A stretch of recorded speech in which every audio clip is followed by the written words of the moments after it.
I can't believe it is already September. That also means it is SEPTANDY. And I've been waiting pretty much a whole year to finally do an episode for SEPTANDY, which is going to be focused on this TRS-80 Model 1 that I eventually want to have connected and communicating with this relay computer over here. But before I can do that, I need to first do a little bit of fixing up on this machine. It has some issues.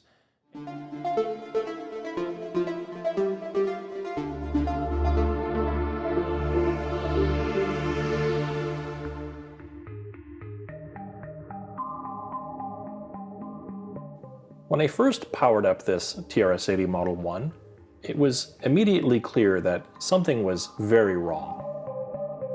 And this sort of screen is usually indicative of some sort of ROM issue.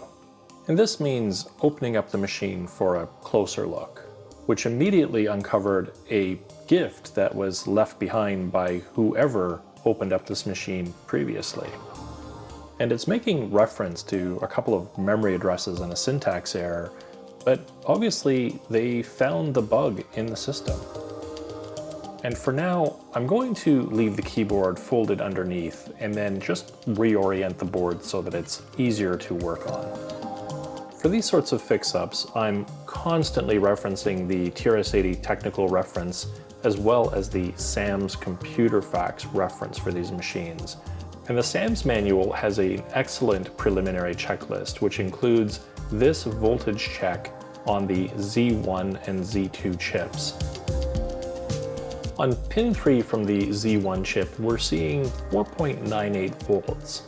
And then over on the Z2 chip, we're reading 11.99 volts. So I would say those are close enough.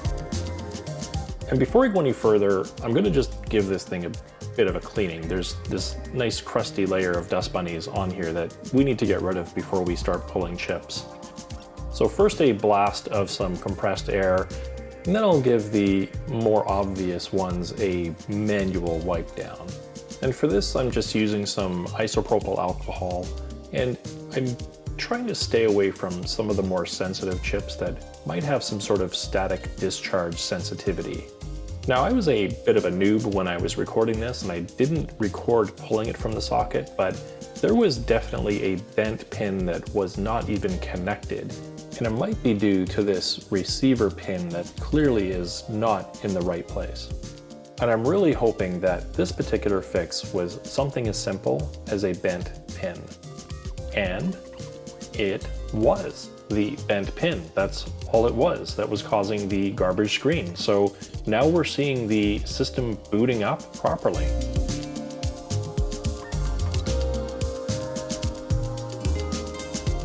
Now that it's booted, we can see that there's a new problem, which is this shakiness that's occurring. And I can sort of see it's happening in the vertical and horizontal on this particular screen. And if we look at the schematic, we can see that the horizontal and vertical drive signals pass through these two potentiometers, R20 and R21. And these are located here, so I'm really hoping that just a shot of deoxit is going to help solve this issue before I go any further. Look at that. It is perfectly stable now, just with a simple shot of deoxit. So that's fantastic.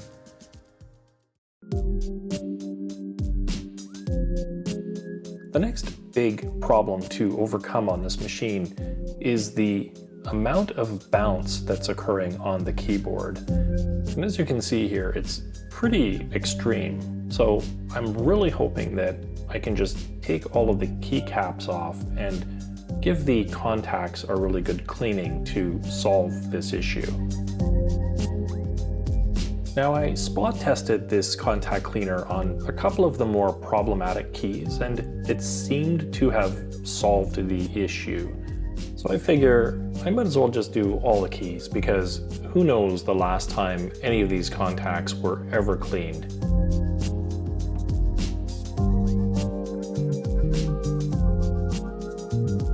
But unfortunately, after all of that cleaning, there is still a keyboard bounce issue.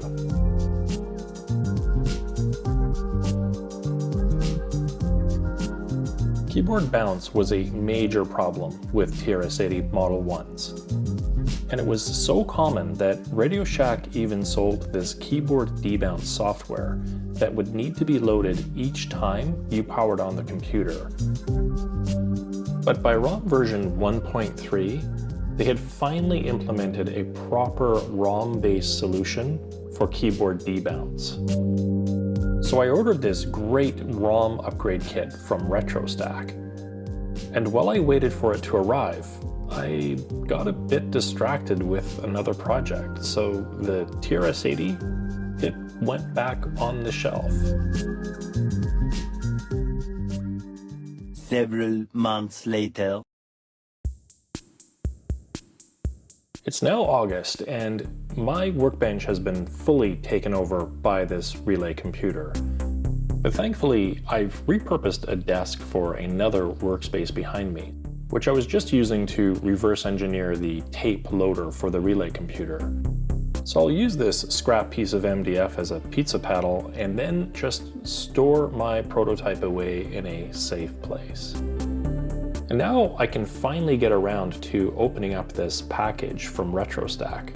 I ended up ordering 3 things, starting with this replacement keyboard cable.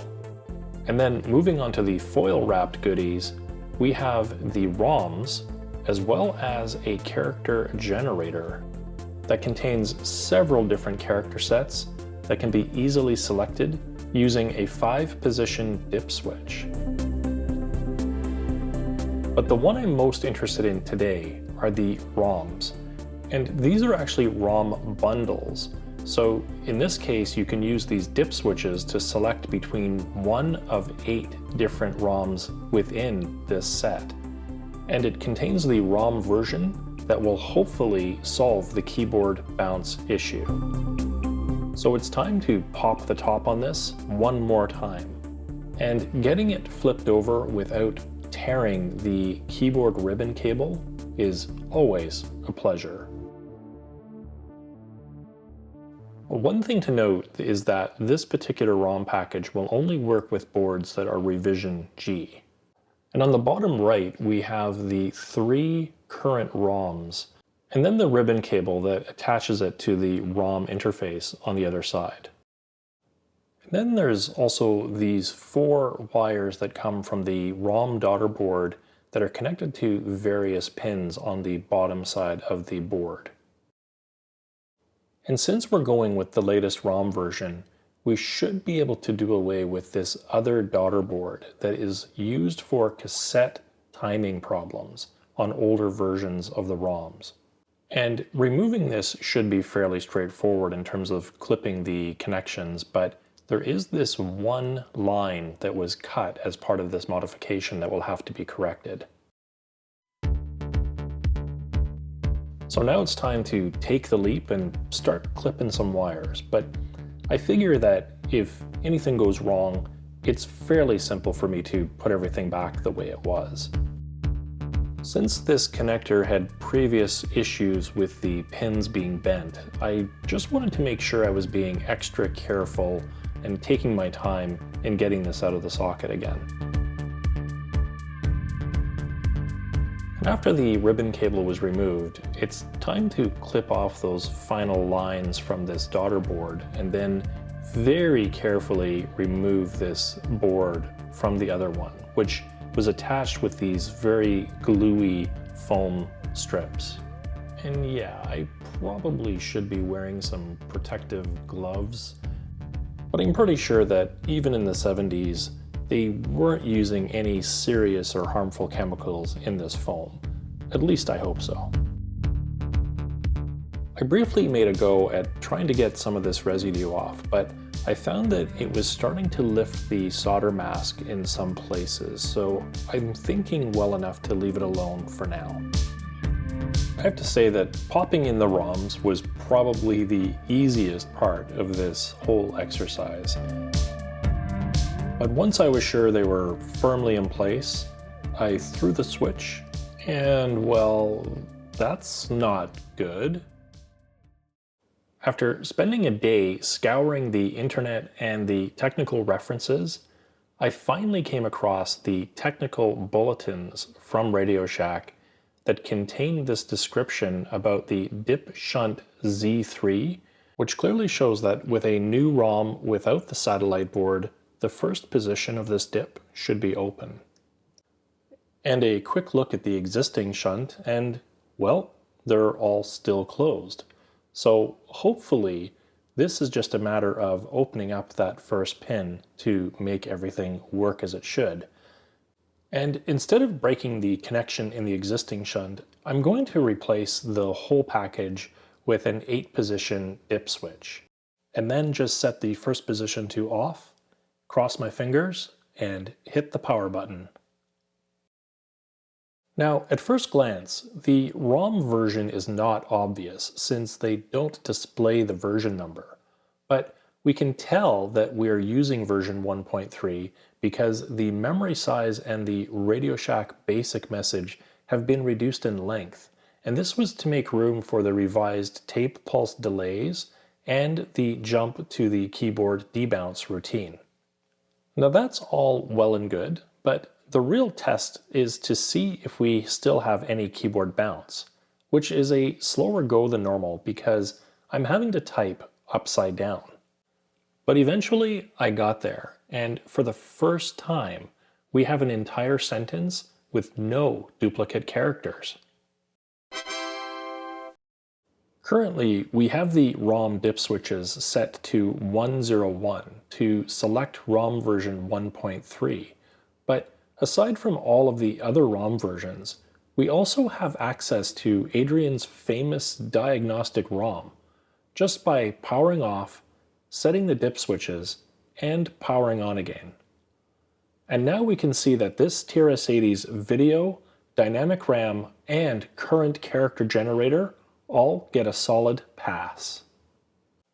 And while I have this open, I'll point out that another common issue is the keyboard ribbon connector, and we can see that the layers on this one are starting to separate, and this corrosion says it'll soon be time to replace this cable.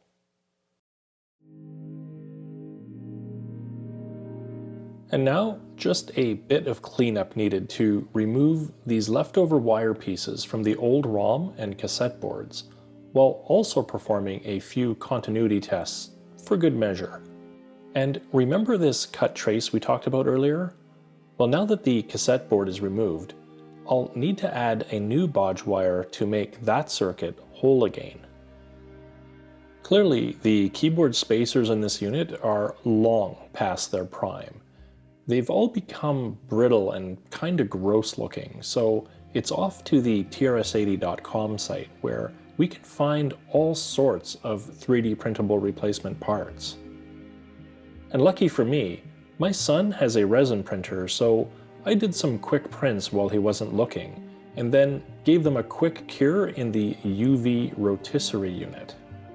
And although I want to make ones that are soft like the originals, these will do perfectly for now, just to provide the spacing between the keyboard and the mainboard.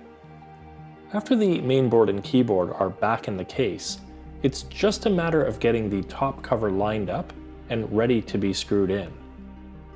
And because the new ROMs sit higher in the sockets, they literally press up against the bottom of the case, so I just need to be extra sure that I don't over-tighten the case screws at this time.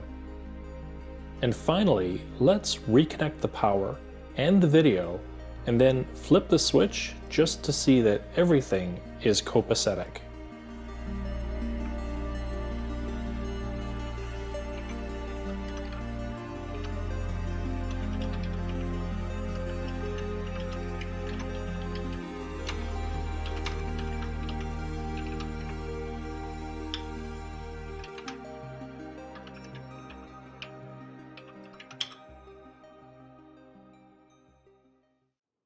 Now that we have the ROM upgrades done on this TRS-80 Model 1, it is working perfectly.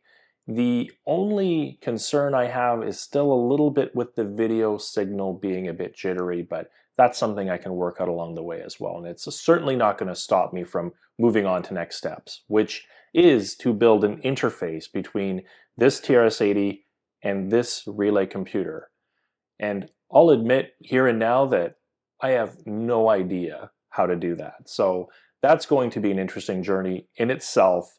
A lot of design, prototype, you name it. There's probably going to be a few iterations, but I'll definitely bring everyone along for the ride on that journey. So I will end off there. Thank you so much for watching, and I'll see you in the next episode.